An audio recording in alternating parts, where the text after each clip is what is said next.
हमारे MK music channels को लाइक करें, शेयर करें एंड सब्सक्राइब करना ना भूलें। और ऐसे ही हमारे नए नए गाने सुनने के लिए हमारे MK म्यूजिक चैनल को सब्सक्राइब करें। धन्यवाद।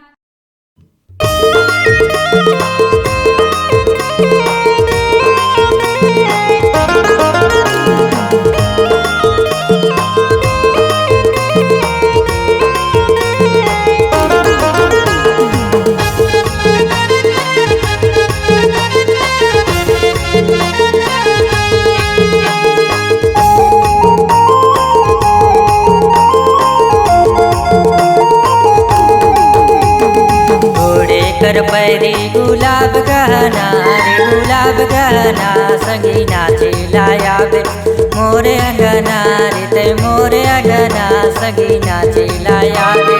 घोड़े की पैरी गुलाब गहना रे गुलाब गहना संगी नाचे लाया मैं तोरे अंगना रे मैं तोरे अंगना संगी नाचे लाया।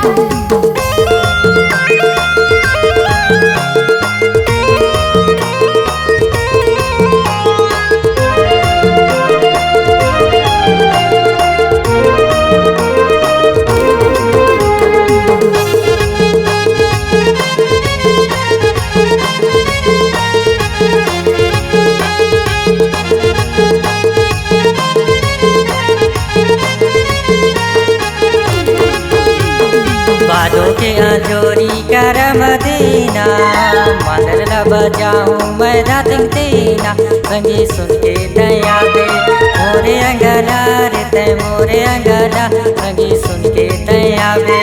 बादों के आजोरी करम देना मंदर ला बजावे ते रातिंग देना संगी सुन के मैं आऊं तोरे अंगना रे मैं तोरे अंगना संगी सुन के मैं आऊं।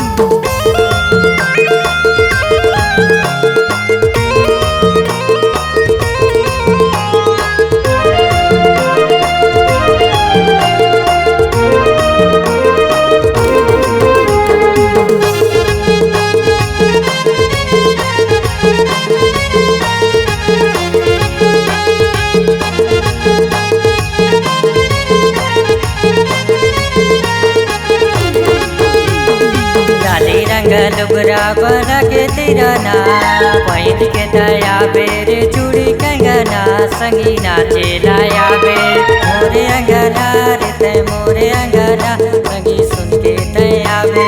लाली रंग लुगरा बना के तिरना पहन के मैं आऊं रे चूड़ी कंगना संगी नाचे लाया तोरे अंगना रे मैं तोरे अंगना संगी सुन के मैं आऊं। घोड़े कर पैरी गुलाब गहना रे गुलाब गहना संगी नाचे लाया बे